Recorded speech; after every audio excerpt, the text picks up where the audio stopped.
Funding for NotAVampyre is provided by viewers like you. Find perks and tiers at patreon.com/NotAVampyre. Thank you. I've been wanting to make this video for a while, but haven't really known what to say.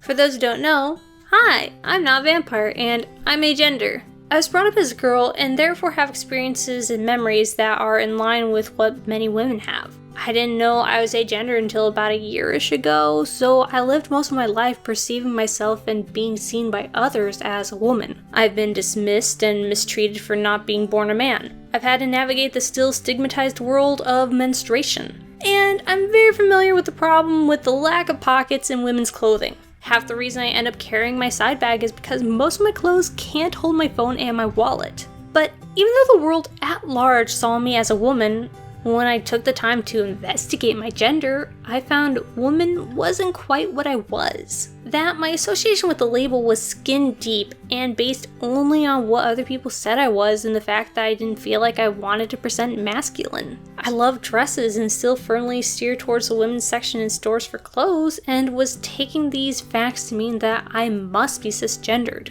In actuality, while I prefer presenting feminine, inside, I feel like I don't have a gender. I'm none of the above. Whatever, if you will. Calling myself a woman feels wrong, but so does calling myself a man or bigender or gender fluid or anything in between the two. When I look within myself for my gender, I find nothing. I only feel like me, this person removed from any gender system. It makes it a bit awkward when I lurk in women's spaces online because it's typically assumed that not only it's mainly women in those forums, but that everyone there is cis. That anyone who comments on personal experiences is a cis woman unless otherwise stated. There is an unspoken otherness applied to trans women specifically, but also to AFAB, assigned female at birth non-binary people, and trans men. Like, it feels just as unnatural for non-cis women to lurk or make comments in these threads as it would be for a cis man to speak with authority on topics specifically concerning women.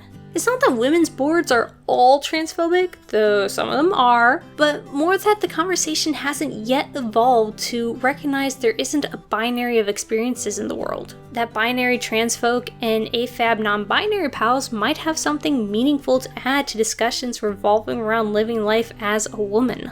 There's a common rhetoric among certain circles that trans people are invading spaces that they have no business being in. That, for instance, a trans woman can't understand what it is to live as a woman if she truly wasn't raised as one, but that a trans man also isn't one while also being unable to comment on life as a man since he was brought up as a girl? Basically, you can't have anything worth saying about what traditionally are cis issues the moment you come out as trans. Kinda like trans folk are in a whole other world separate from cis medicine and societal concerns. Hell, many will claim that trans people who do get involved in discussions regarding their transition gender are claiming they weren't assigned something else at birth. But like I said at the top of the video, my history and memories of being raised and treated like a girl are still here. They didn't disappear the instant I realized I'm agender. What I've been through isn't suddenly invalidated because it turns out I wasn't assigned the right label by doctors and parents. Even though I'm not a woman, even though I know I feel more comfortable being referred to by gender-neutral pronouns than feminine ones,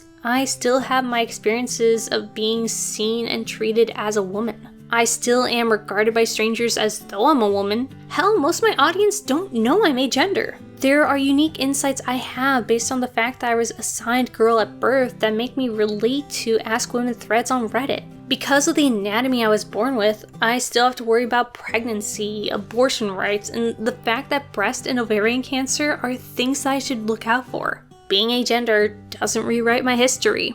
And I'm not trying to claim that my being agender doesn't affect my outlook on gender, or that my voice can or should replace that of a cis woman's. I mean, it's just basic logic that you shouldn't ever take just one person's life or perspective to represent an entire group of experiences. Instead, what I'm saying is that some trans people may have something to add to traditionally cis discussions. that topics such as menstruation shouldn't be assumed to be a woman-only thing when many trans men and some non-binary friends have to deal with it too. Trans women and some non-binary pals know they need to be on the lookout for prostate cancer, and it shouldn't be dysphoria-inducing to consult a doctor about it because of rhetoric that says only cis men can get it. When I explain how a sexist coworker talked down to me based on my feminine appearance and name, there shouldn't need to be a question of if it was really sexism though because I'm not a girl. Nothing is being gained by excluding trans people from these sorts of discussions. All the gatekeeping does is prevent people who can add to the conversation from even recognizing they have something to say, and directly stops folks from getting adequate medical care for fear of doctors trying to invalidate their identity.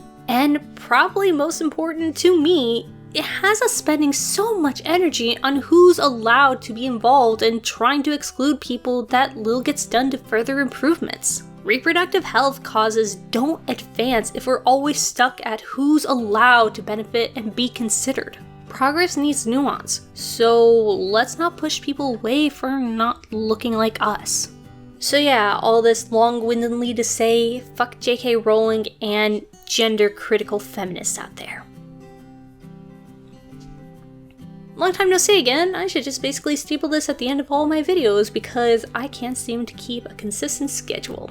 But yeah, how you been? Oh, what's going on? Not too much interesting for me lately, except my body just, I don't know, it's gotten more quirky anime girl than it used to be. I am randomly getting sick here and there, and I don't know why. Thankfully it's not coronavirus, but it'd be nice to know what it actually is. In between my day job and then also getting nauseous at random times and for long periods of time, it's been kind of hard to be doing videos. But if you want to help support this channel and at least help make sure that I continue videos by eliminating one of the things preventing me from being productive, aka my day job, you can do the YouTube things, like, comment, subscribe. YouTube loves that stuff and the algorithm is pleased when you do. And of course, you can support me at patreon.com/NotAVampyre. There you can get videos 2 days early, and you can also request videos of topics of your choosing for $15 a month. And if you want to keep up with those videos that you request, then you should check out my Discord invite link. There you'll find a content stream of the things that I and my friends are involved with, and then you can also join us for movie nights basically every other Monday. Mondays where I don't end up streaming on YouTube. And as always, on Twitter at NotAVampyre. Thank you very much for consuming this video, and until next time.